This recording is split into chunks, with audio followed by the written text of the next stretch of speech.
6 a.m. in the morning. Ana nga time, ginana kong mumata kay I still have to prepare for my 10 a.m. class. And as a person nga, namagyan jud kayo mulihok, needed jud na akong mumata og sayo. And before ko nga mugawa sa among room, dapat jud nga ma-arrange na ako akong bed una.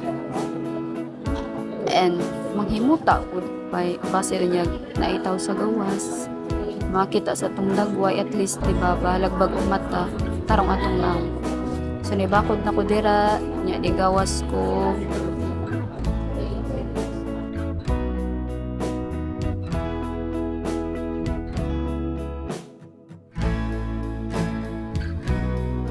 So, first thing in the morning, jud nga, kung buhaton pod is moinom siya kog tubig para ma-dehydrate pod atong lawas and nice ang bawal movement sa atong tiyan. So, dapat kita moinom jud ko tag tubig kada buntag. Dinihuman na may scheduling ani nga kung kinsay mo dongag sa buntag. So, karon ako ang schedule. So, nagdungag po ko para na may kaunon una may mo dong sa eskwelahan kay breakfast is the best baya sa buntag nga mukaon jud kag tarong and para mugana imong utok if musulod na ka sa klase.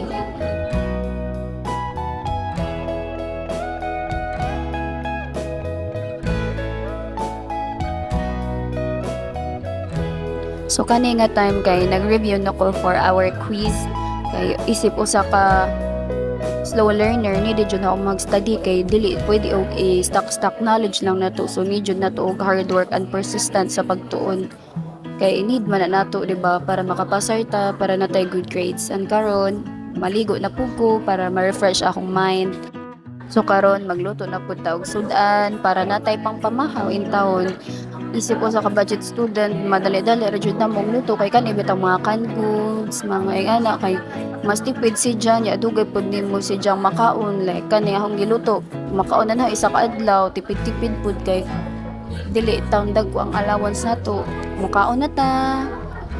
Nice jud sa pamati nga makakaon ta sa buntag, kauban na tong mga friends.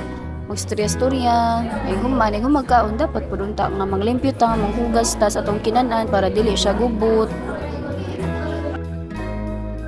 Ready with me nga mopadulong sa school, so isip ko sa kabadget do di po taginahan nga modong tag-eskwelahan nga lain na tong naong dili presentable, so mugamit ko direct moisturizer, sunscreen to protect your skin from the sun. Nice siya nga sunscreen na tag po desong anti kay pang protect ko no sa sun. Then nice mo po siya sa skin kay mura po ni improve ako mga acne and pimples. Then sunod mo gamit ko body lotion kay dry akong skin, so it's a must jud para na kay mag flaky akong skin. Next is hairnet, is a must jud sa mga student para fix atong hair. Mani may atong signature look, diba, nga magamit ta og hairnet para fix ang hair.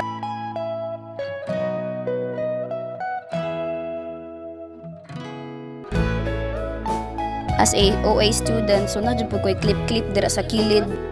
Sunod kaning lipstick para dili pud ta tayo pale, dili talos patanawon, then guwapa, makagwapa ba pud na tay lipstick og blush on. Mana, and then mana kog ilis. Mulungatan inyo sa eskwelahan guys, uban ko ninyo mo eskwela. Nanako pa dong sa TMC school, nami sa OMB ron kay amo ang first subject entrepreneur, then nami quiz. And then humana Miss Classy, ato na may sa next sub. But before mi mo dong sa next sub ni kaon sa mi dire kay wala mi lunch break. And then wala ko ka video, mao na to among end of class, and then naniunto nako kay napa may practice pud taud-taud sa among PE. Pero una ko mo practice na milo sa ko dance akong mga sinina para arrange si Jadi siya gubot. So mo na ni among practice. And then nag-prepare na po ko for our 4 PM class.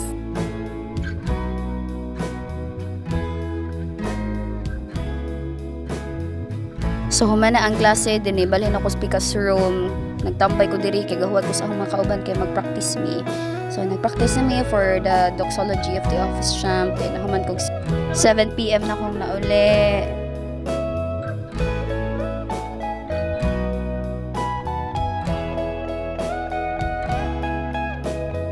Wala na video nga nikaon ko, but after ko nikaon nag-ahimon ako sa mga assignments, sa mga counting, din pag nag-toothbrush na ko, nag-wash na ko sa akong face para ready na akong matulog.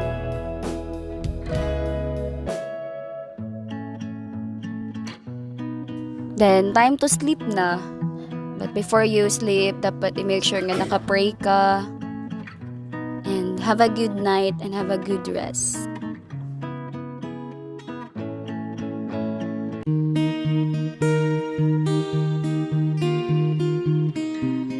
As usual guys, maura jud po atong routine kada morning. Mag-inom kog tubig, maghinlo ko sa akong bed before ko magawas, and then maligo ko kay di na ako scared ron sa pagluto og kanon. And after na maligo, nagluto ko sa akong sudan.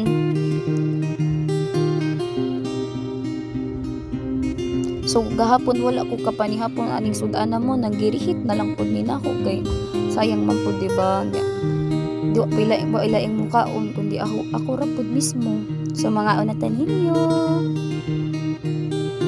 Nagkaon ako dira samtang nagkaon ko nakoy mga kauban ko diri sa kilid nga ilapod kong giubanan nga namahaw. Nice jud sa feeling nga ingani ba nga natay kauban mamahaw sa buntag bisan og mga friends kay layo banta sa atong family. Then after ana ang hugas ko sa kinanan ng hindo para dili pod hugaw ang atong giagian sa pagkaon. 8 AM, get ready with me sa pag-eskwela. Nag-prepare na ko sa hunahong dira para presentable pud ta ug mudong ta eskwelahan. Nag-moisturizer ko, nag-sunscreen na po ko as usual na kong gamiton to protect our skin from the sun, and then nag-body lotion ko kay dry akong skin. And then nagtarong na ko sa akong hair ana na sugod na ko og sudlay sa akong buhok para pang hairnet, and then fix na, then gamay lang abutang nga gel, and then more brush, and then hairnet para fix mo man jud nato ang look, diba mga bisowa student na hinlo, neat and gwapa tatanawon. And then nudungan sa among klase 9 AM day among klase ani guys, business math siya. So kani nga panahon kay na-alarm ni sa kanang aftershock, abi jud na mo wala ra pero kusog-kusog man day pod nato nang gawas mi, pero padayon gyapon sa among second class mat kisuspend na to. So mo to nagpractice na lang pud may gamay sa amo ang PE class kadjutra, and then pag humag-practice nang laba ko diri kay para wala na koy labunon ay ugma kay daghan pa man sa kog time. So nang laba ko, nang waswas na ko diri kay hapit ako mahuman niya manghay-hay kay dapat isip po sa ka-student kita na yung mga laba kay layo ang sa tong family, wala na tay mama, independent na dapat ta. Naligo ko diri guys kay basin ang jaog anay agas ugma, so naguna-una na lang kog ligo niya ni kaon na pug ko kay nanguli naman ang mga kauban, wala na koy kauban diri, so nag-independent eating na lang ko sa among room, and mahiya man ako sa gawas, so nara ko sa sud di kaon pud mga ang taninyo. Nalobat ang phone niya, wala ko ka-video. Mato kay pagka-charge ang phone, natug na ko. Gamit po dapat. O natamatug. And then, have a good rest everyone and have a good night. A tiring day means you're doing great. Keep in mind that we deserve a rest. Have a good night.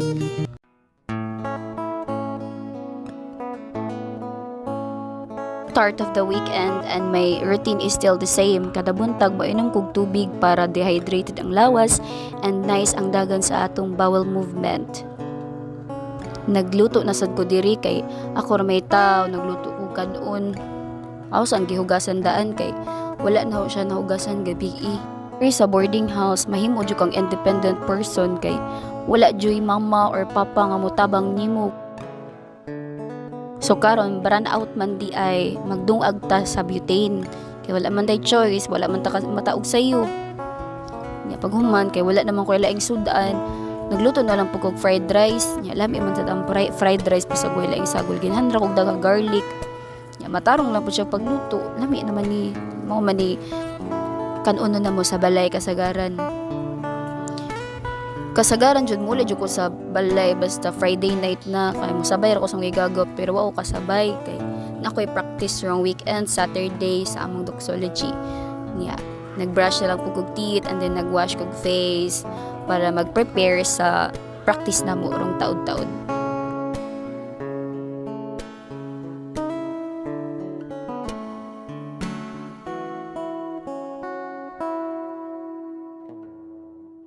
Get ready with me for practice na mo around sa doxology. So, nag-sunscreen ko, protection sa sun, and then ang lipstick ko, dere gamay. And then, naabot na ko sa among practice room. I-practice day with dere sa amo ang blending. And then, good time with ates and kuyas. Yan, nagka-chika-chika gamay. And then, pag humag-practice, uli na pag ko dayon sa balay. Kay, kaulion naman dyan ko. Manang, ang favorite part dyan na ho, man ang weekend kay muli sabay. Pero ni stop by ko sa Mr. DIY kay nako gustong paliton para sa project and napalit na nako. Yan di uli nako. Aw pati kong uli guys, nihapit ko sa tindahan song auntie kay ginandra ko mangumusta niya. Nihapit ko sa Alturas kay magpalit og another material sa among project.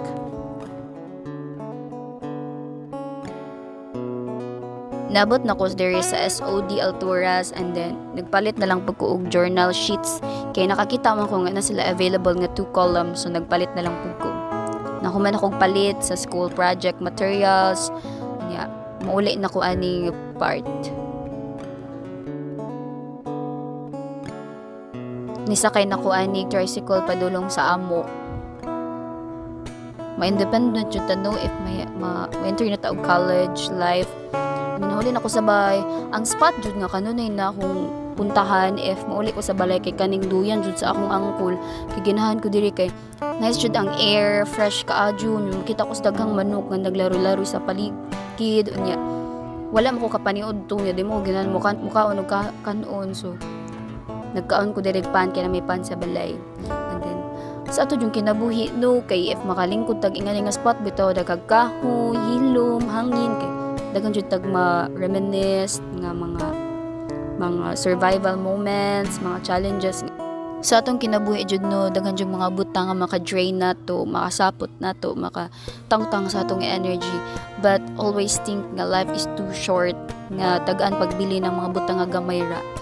People might hurt you or leave you, but always remember to stay brave, to stay calm, and to stay with yourself. Love yourself more. Still kind, be a lover, but now a little bit wiser. Okay, you only have yourself man at the end of the day, but also know that God is always here to love you and to hug you when no one was there in times of your struggles. Kani nga time kay nilaag ang anak sa akong ati-ati dito sa boarding house and wala siya ka kita na ho, but bubalik ko sa'yo matong naghimo na lang po kag bracelet as a souvenir sa cute nga bata ni Ate Marilyn na si Talia baby. She's so cute by the way. Welcome to our humble kusina. So there nga part nagluto ko og pagkaon. Since kami raman sa igsuon kasi silang mama tuoman sa pikas balay, galuto na lang ko dere og corned beef para na pud may panihapon sa akong manghod. And I usually eat alone kay usahay mo nagkaon ng manghod niya wa dere akong mama ug papa. So mawahay jud kog kaon. After all the errands, I deserve to sleep in peace. Please remember, it doesn't mean that when they leave you, you're unlovable. They're just not capable of giving the same energy as yours. So stay genuine and pure. Have a good night.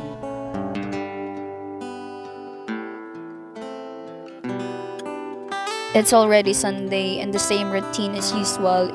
Bisan pag na ako sa balay, mag-pray ko ana and then mag-fix ko sa akong bed.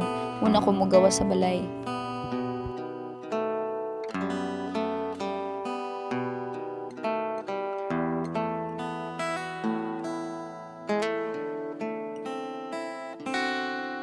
Mao ni ang scene nga kanunay nang makit-an kada buntag if magawas ko sa among balay.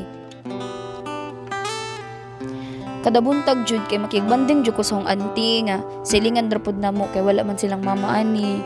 Kay didto ko magkapi-kapi sa ilaha, story-story mi, banding-banding pero na diri akong isa ka manghod nga laki. Nya daghan magchika ani. Mga bisag asa na miabot. Kaya akong mama manggod kay kanuna siya busy. If daytime nga na mo nang anad ko nga ari jud ko sa ilaha basta buntag kay trabaho man po ni siya.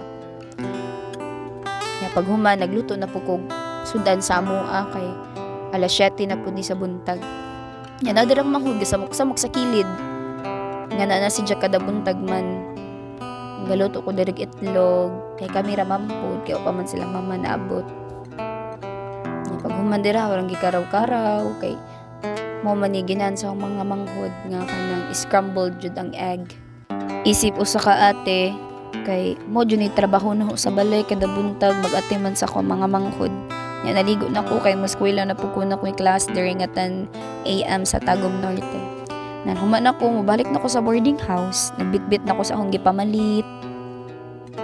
And then busy akong igagaw kay kasagaran iya man jud kong ihatod pero karon mag-commute ra ko, mag-independent girly na pud ko kay wala na pud akong tighatod. Saon ta man busy man. Mas better pud hinunuging ani kay aron maanad ta sa future kay dili pud sa tanang panahon magsalig ta sa atong tighatod. So 2 rides niya akong sakyan kani first ride padong ni sa Taliban Terminal kay manakayan na taninjo. Second ride nag-jeep na ko padung ni siya sa Trinidad. Yan nabot na ko sa boarding house. Yan nalipay ko diri kay naag-anak ni Ate Marilyn nga atong giingon nga tagaan og bracelet. So na videohan niya tagaan og bracelet but ni smile si Jana ako. Lipay kay siya gitagaan sa bracelet. And then kanang saging nga nas ubos. Gidala na sa akong friend kay kahibaw si Jan ginahan kog saging. Ni hi si Tal nga hi. Cute jud kayo siya. Diba? Gipakita pa jud niya yung cute si hair. Pak. Pak. And then diri kay nagbanding-banding mi ginahan jud kog bata nga na magsudlay-sudlay sa hair. Kay murag ma-heal po dahong inner child.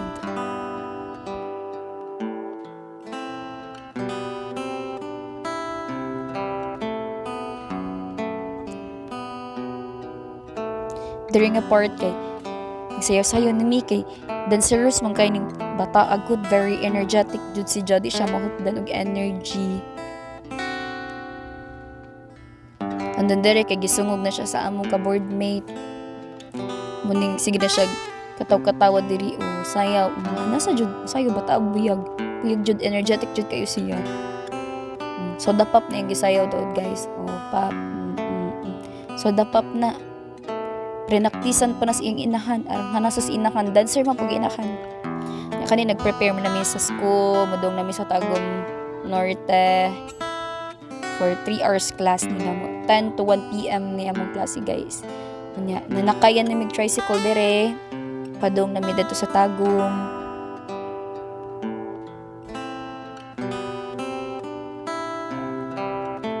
yan abot nami sa Tagum Norte nga campus. Diri man pud mi sa una guys, mo nang makamingaw jud nga mag lakaw-lakaw diri. And then, gi-surprise na mo si ma'am sa Teacher's Day. Bisan pag late na, at least diba na surprise na mo si ma'am, napasmile na mo si ma'am, gikantahan na mo si ma'am, at least napafeel gahapon na mo ang Teacher's Day sa iyakan. And then, smile kay si ma'am, nalipay pud siya nga natagaan. Nanood na mi sa room. Diba, aura-aura pud tahi ko dira. Aura-aura lang good. Okay ra na. Feel pretty. Pak. Hi, Lucille. Si Lucille din na, guys. And then, nanitsit pa dyan ko skilid. Hi, Chari. Managklase. Mangulit na mi ani. Yeah. Padung na mi uli, guys. And then, givideoan pa din akong among mga classmate nga. Bugoy-bugoy po. Padung na mi uli. Pero, na-realize na mo nga. Sayo-sayo pa man dahil soon. Nihapit mi sa Shopper Smart para mamalit sa ubang materials and mga necessities namo sa boarding house. Dira ni pili kong shampoo niya. Kita mi diri ni Glyza og kanang headband pang Halloween. Nagpa-cashier na mi, kay manguli na mi. Pag uli na mo, nagpractice pud mi sa among PE. Kay naman may presentation sa PE na mo puhon. Practice sa mi kariyot. Kay duhan ni ka presentation sa derby ni. Ya pag umadad to, naghimo kog scrapbook sa project ni namo sa office ad pod. Naglibog pod kas kinaunan unsaon na ho pero na-realize ram po na ho nga nga niyo na ho narapog ko'y ways. Wa ko'y gunting diha guys so how na siya gigisi-gisi. sayo po din ako siyang gihimo ano kay di uginhan matambakan kog mga butang-butang bitaw. Duginan nga daghan pa kog himuunon. So mo to, wala na videohan nga ni kaon ko pero nag-brush na kog teeth, nag-wash na ko sa akong face.